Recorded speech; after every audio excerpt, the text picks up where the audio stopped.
Aquí estamos de vuelta en 50 años cuando se creó la democracia. Un trabajo conjunto entre Piensa Prensa y el sitio de memoria Estadio Nacional. Hoy nos acompaña Carlos González, un ex prisionero de 3 y 4 Álamos. Vivió el 11 de septiembre, ¿cierto?, en carne propia, y hoy nos cuenta su historia. Carlos, bienvenido. Gracias por invitar. Bueno, el 11 de septiembre me pidió a mí en el Ministerio de Economía, que está en el mismo lugar del Ministerio de Hacienda, pero son diferentes pisos. Era funcionario de planta de Tesorería General de la República, que había pasado en los primeros meses del gobierno de la Unidad Popular en comisión de servicio al Ministerio de Economía, que es donde nació la JAP, donde nació los comités de vigilancia de la producción, todo un proceso, y yo estaba responsable de los inspectores a honores, ¿no? Y bueno, se había escuchado los bandos militares y empezamos a escuchar a Allende y empezó el tiroteo afuera, entonces estuvimos hasta que se inició el bombardeo. Y ahí salimos por atrás, por detrás del Ministerio de Hacienda había un garaje enorme, un peladero, ¿no? Y ahí salimos caminando y fuimos pasando hasta, tipo 2 de la tarde, debo haber llegado 3, por ahí a Huérfano, cerca de un pariente donde me quedé. Perfecto. Fuerte el golpe, teníamos la esperanza que fuera algo parecido a lo que había pasado en el tanquetazo, y no fue así, ¿no? ¿Qué edad tenías tú, Carlos? 25 años. Y fue muy fuerte el discurso de Allende, ¿no? Era evidente que estaba despidiéndose de su pueblo y nos dejó muy impactados. Me acuerdo que estábamos un grupo ahí, que entre ellos estaba Marta Ugarte, que años después desapareció ella. Ella había estado de jefa, una de las últimas jefas del departamento JAP, la Junta de Abastecimiento y Control de Precios. Fuerte lo del golpe, ¿no? Y después del golpe, ¿cuándo te tomaron prisionero? ¿O cuándo? Bueno, el golpe fue el 11, después pudimos movernos el día 13, ¿no? Nos impresionó mucho que los supermercados que no tenían nada aparecieron llenos de productos, ¿no? Claro. O sea, no los fabricaron el 11 de la noche, los canalizaron por los canales de distribución normales. Y me presenté mi trabajo porque eran las instrucciones y obviamente me echaron, ¿no?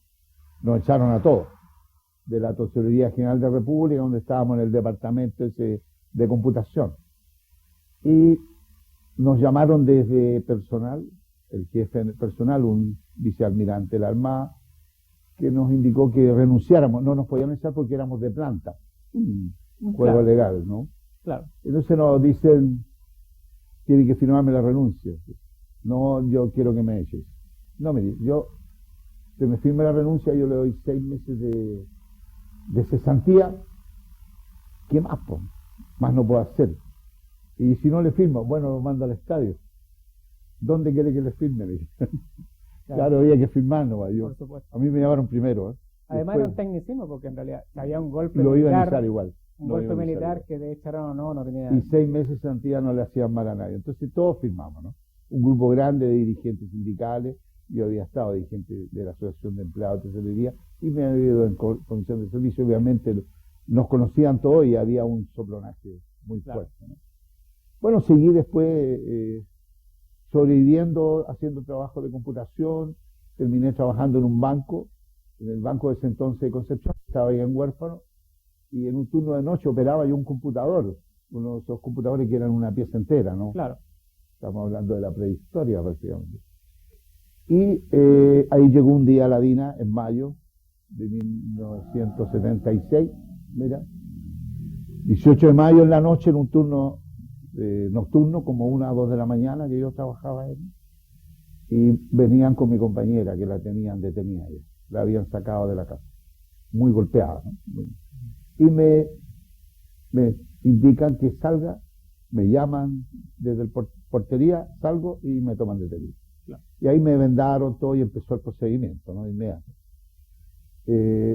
Años después me enteré quién era, nos había detenido, un grupo que se llamaban Los Vampiros de la DINA, que dirigía el teniente Fernando Laureani, que era bastante trastornado. Le decían el teniente Pablo. Y bueno, él se encargó de golpearnos, a ambos, ¿no? ¿Dónde los trasladaron ahí? Era un momento muy potente en la represión, hay una represión salvaje, están llenos los centros de detención de personas. Esto me enteré después, obviamente. Claro, no. Entonces, se dieron cuenta que me acusaban de varias cosas que no es tema, ¿no? Pero no eran verdad. Entonces había cierta posibilidad de salvar la vida, ¿no? Entonces ellos como se dan cuenta un poco de la tranquilidad y terminan dejándonos un día y una noche y un día en la clínica Santa Lucía, que yo reconocí años después subiendo la escalera por un ruido muy característico. Y un piso, el último piso que uno golpea un alto que hay, que un altillo, aquí estuve. Eso es impresionante cómo funciona la mente, por muy vendado que esté los oídos, son geniales. Bueno, ahí estuve, y después, claro, obviamente, fue un día a la Villa Grimaldi, a la tortura respectiva de todos, y que le ha pasado a todos, no somos nosotros, somos miles, ¿no? Sí. Hasta llegar muy machucado, muy mal, a Cuatro Álamos, una madrugada, alrededor de 2 semanas después. O sea, estuviste más o menos entre 2 semanas entre la ex clínica, ¿cierto? Santa Lucía, Villa Grimaldi, y te trasladan a Cuatro Álamos. A Cuatro. Y cuando llego a Cuatro Álamos me doy cuenta que hay mucho ruido porque está amaneciendo. Y a esa hora en los pabellones de libre plática hacen el conteo de los detenidos, ¿no? Claro. Y la detenida, que es una fila donde primero se enumeran y después cada detenido tiene que responder con su segundo apellido. En mi caso, el oficial que estaba ahí decía Carlos Sergio González y yo tenía que responder con Villanueva. Por eso es que los expresos políticos no sabemos los nombres completos.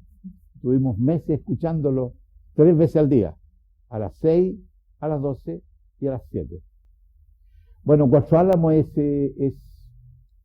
tengo un amigo periodista que él llegó a Cuatro Álamos y me dijo, llegué al paraíso, decía. Nos da ese humor negro que tenemos los chilenos, porque él decía, después de todo lo que había pasado, llego y me puedo bañar, dice, que te puedas bañar. Era maravilloso, que te daban un té con un pan. Un té caliente, claro. Y podías tomar.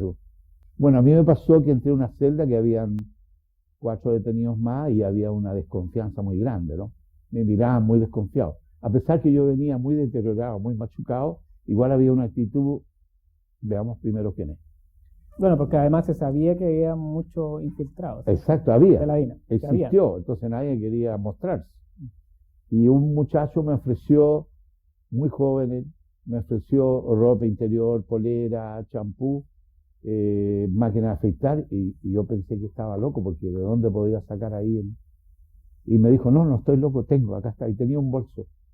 Era un muchacho que después fue médico, lo conocí en la vida varias veces, y él iba hacia Argentina a estudiar con un bolso, con toda su ropa. Fue detenido y nunca largó el bolso, siempre abrazado el bolso, pasó por el Ministerio de Defensa, por investigaciones, pasó por un montón de... Y llegó con esa carga ahí que nos ayudó tanto a todos, ¿no? Entonces imagina tener polera, calzoncillo, poder afeitarme, bañarte. Algo de razón tiene Mario, ¿no? El periodista ese que dice eso, ¿no? Y ahí estuve un buen tiempo, no recuerdo exactamente, tampoco está muy claro, pero estuve mucho tiempo. Puede ser un mes, más de un mes. Pero me sacan de ahí y me hacen 2 repasadas en el lapso de ese mes. ¿Qué significa 2 repasadas para que la gente sepa? Que me saca el mismo grupo de Laureani con los argumentos que hay cosas que no están claras. Claro.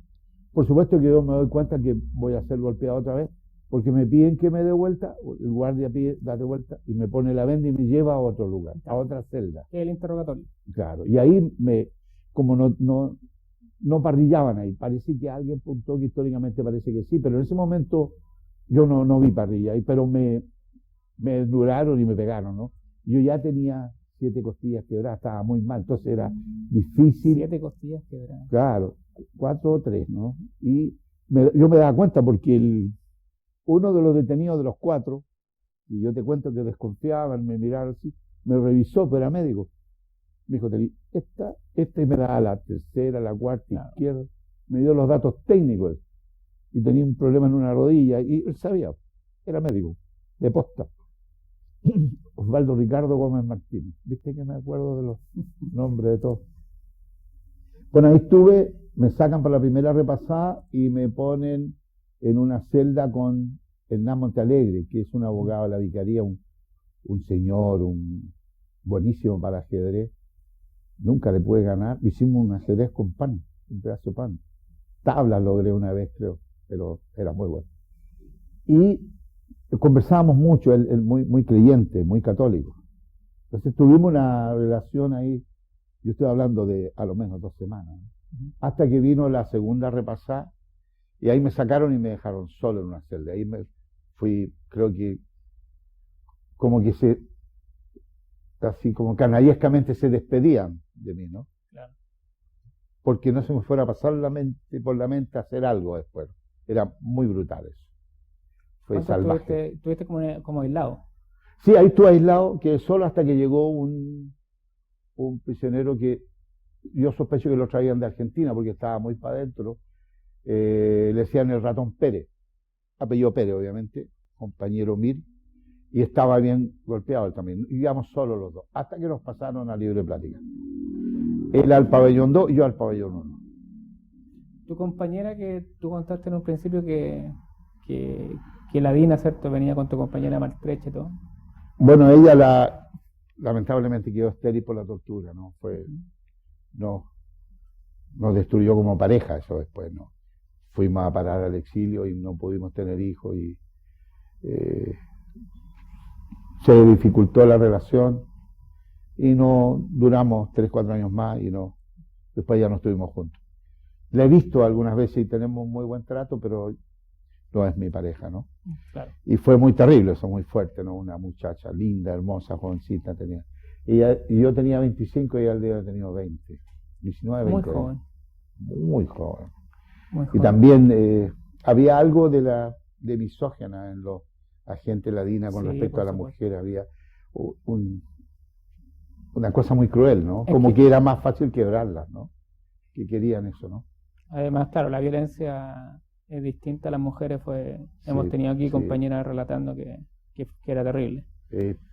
Algo había ahí extraño. Bueno, ahí llegué al pabellón 1 de Tres Álamos, donde había libre plática. Yo creo que mis amigos, compañeras de expresos políticos, le habrán contado a ustedes que en Cuatro Álamos habían 3 posibilidades. Todos sabían. De hecho, yo tuve un abogado de la vicaría al lado que me explicó. Claro. ¿Tu compañera hizo el mismo recorrido tuyo? Sí, Ya. el mismo. Pero parece que ella la pueden haber sacado antes de la clínica Santa Lucía o después. Ya. O Porque sea, hay también, un lapso ahí que... claro, hay algo que me recordaron a mí, porque yo no me acordaba, de que hay un momento que estamos juntos en diferentes celdas en Cuatro Álamos, incomunicados. Ahí tú Sí, ¿no? no existe. No han hecho el decreto que te declara como preso y por lo tanto existe. ¿Tá? Estás ahí y puedes estar mucho tiempo. Y yo empecé a silbar una canción española de la Revolución Española. Y silbaba una estrofa y esperaba. Hasta que ella se dio cuenta y silbó de vuelta. Y eso nos permitió saber cuándo estábamos o no estábamos, si nos Era como un íbamos. santo y seña. Claro. Y se acordó la Sole, fíjate. Soledad Castillo, que era una niña. La Sole tenía 16 años, no sé, más que menos.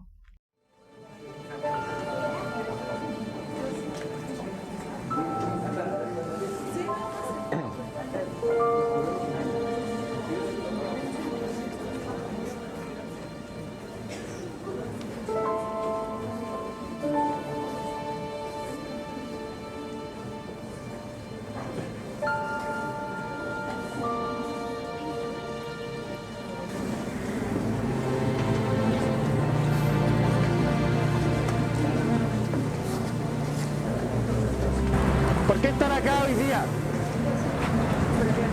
El Día del Patrimonio. Porque es el Día del Patrimonio, ¿cierto? ¿Qué es el Estadio Nacional? ¿Alguien ha venido antes? ¿A qué han venido? A un partido de la U. Partido de la U, conciertos. El partido de la U. Ya, partido de la U. Escuela de natación. Fiestas patrias. Bueno, Escuela de natación. escuela de natación.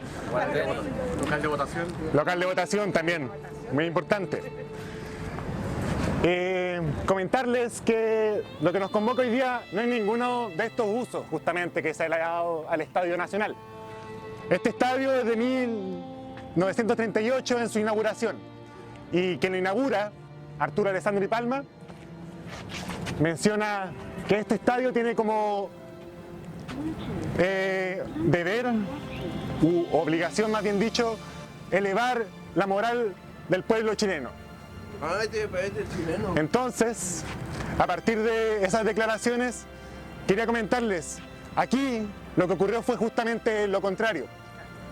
Entre septiembre y noviembre de 1973, este espacio se convirtió en el campo de prisioneros y prisioneras más grande que hubo en Chile durante toda la dictadura civil-militar. Por aquí pasaron cerca de 20.000 personas y hoy día vamos a hablar de esta historia.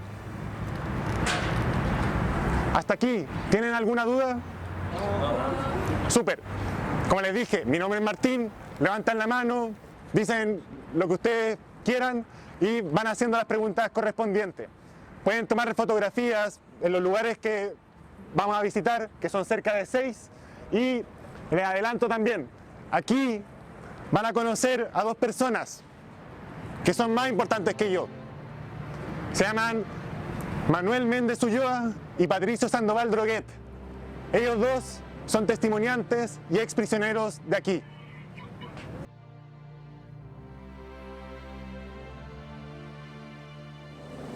Buenas tardes. Tal como anunció Martín, mi nombre es Patricio Sandoval y tengo el orgullo de hablar con ustedes, pero es lógico y natural que se tienen que preguntar ¿por qué? ¿Qué razones hay para que yo esté hablando acá? Y la respuesta es muy simple y doliente además. En aquel entonces del 73, yo era un joven como tantos que tenía 3 razones fundamentales para la existencia de mis quehaceres. Primero, era un joven comprometido totalmente con el proceso de la unidad popular. Segundo, era un estudiante de ingeniería de la Universidad Técnica del Estado. Tercero, ese día 11, nuestro presidente iba a entregar a la comunidad universitaria y al país entero un discurso que decía relación con un plebiscito para buscar y alcanzar de alguna manera la concreción de una armonía para dar salida a la convulsionada patria que estaba envuelta. Es por ello entonces que aquel 11 estábamos congregados alrededor, se dice, que éramos 1.200 estudiantes, unos en la Casa Central y todos los espacios y dependientes de ese campus, y otros estábamos en la Escuela de Artes y Oficios. En esta última estaba yo. El presidente de la Federación de Estudiantes nos congrega y nos señala, dado el toque de queda a las 6, que nosotros debíamos tomar una decisión. ¿Cuál? Si nos quedábamos en la universidad o nos íbamos a nuestras casas. Yo opté por la primera, quedarme en la universidad. ¿Para qué? Decíamos nosotros, para defender la universidad. ¿Con qué? Como dicen los orientales, con nuestras manos vacías, pero con el corazón ardiente, en el sentido de la responsabilidad que nos cabía como estudiantes de esa casa de estudio, dirigida por don Enrique Kirber, un gran intelectual de alta factura, que venía luchando hace muchos años porque se formara la columna vertebral de la Universidad Técnica del Estado a lo largo de Chile.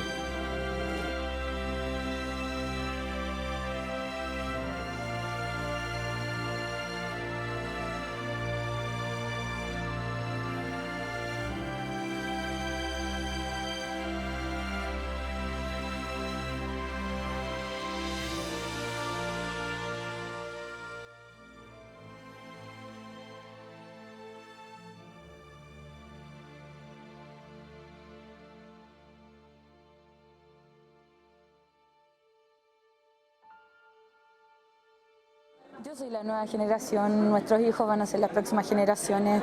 E insisto una vez más, que lo vivido no se olvide, porque es la única manera de no repetir todas las aberraciones que aquí se vivieron.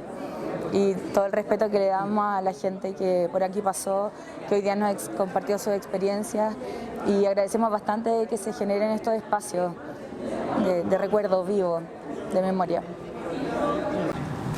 Para que eso no vuelva a suceder.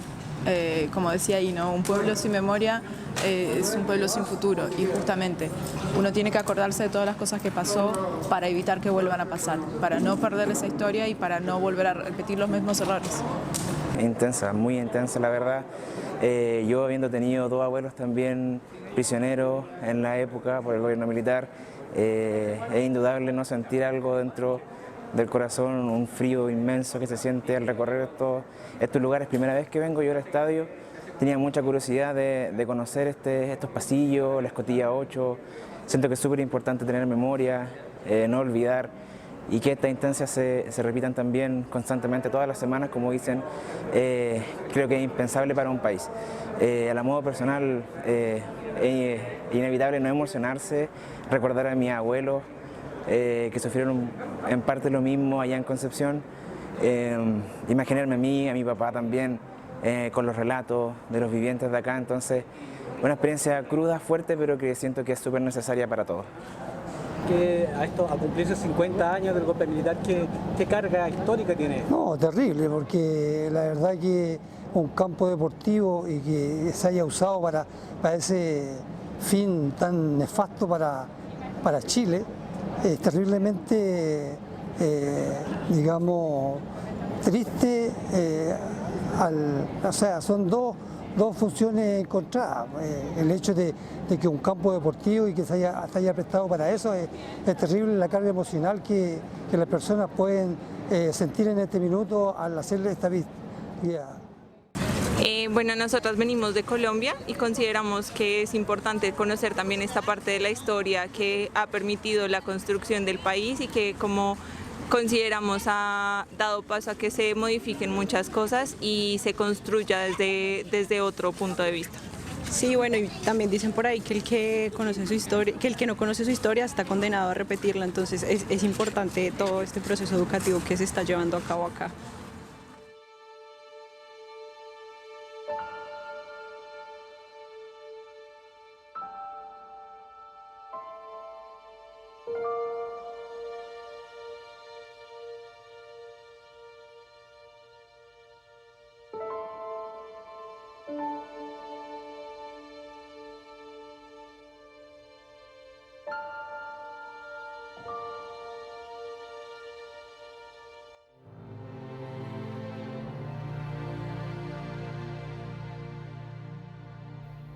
Estamos de vuelta en 50 años cuando se creó la democracia, con Carlos González contándonos su historia de vida en los campos de prisión y tortura que estuvo acá en Chile en la dictadura.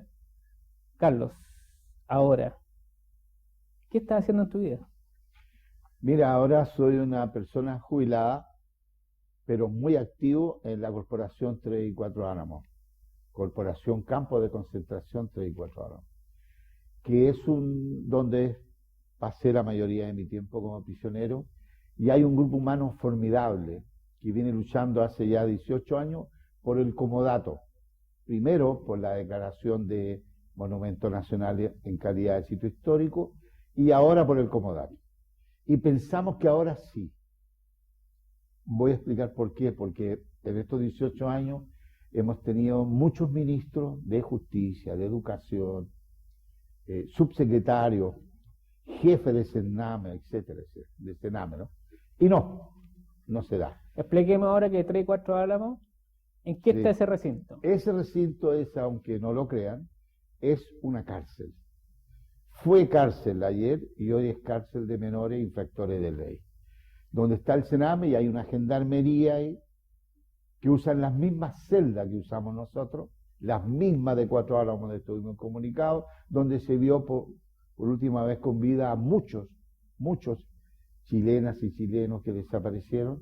Hoy están presos niños infractores de ley. Tenemos la esperanza ahora porque hemos visto cierta reacción en los eventos que hacemos nosotros, nos han visitado algunos ministros y tenemos una grabación donde aparece el presidente Boris en su campaña electoral diciendo de que 3 y 4 Álamos debe ser entregado en comodato a la corporación.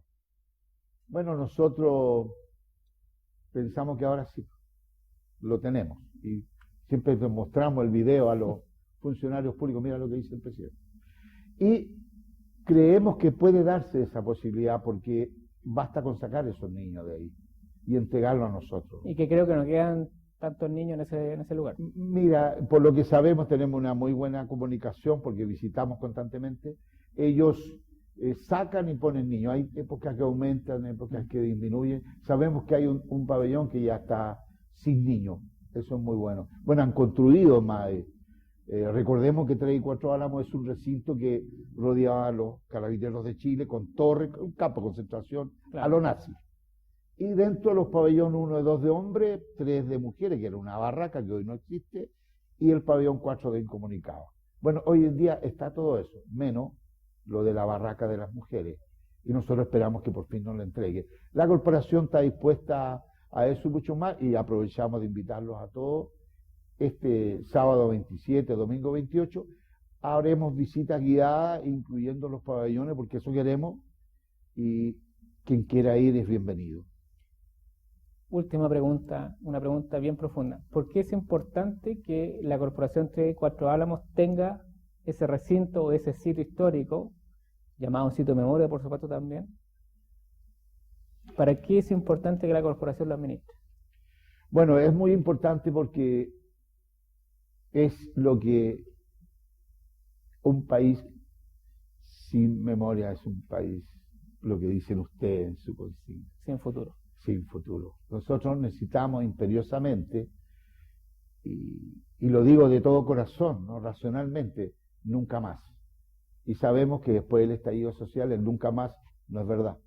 Así es. Tenemos que luchar por eso. Además, los que tienen que luchar por eso son los antifascistas. Me tocó conocer los campos de concentración en Alemania y yo pensé que era el Estado que había hecho. No, me dijeron, está equivocado. Son los antifascistas quienes sacaron a los nazis del poder, sacaron de las posiciones de poder a todos. Bueno, en Chile necesitamos sacar el fascismo de todo el poder que exista y que exista ese futuro ahí urgente de nuestra juventud. Muchas gracias, Carlos. Gracias a ustedes por invitarme. Aquí concluye 50 años cuando se creó la democracia. Buenas noches.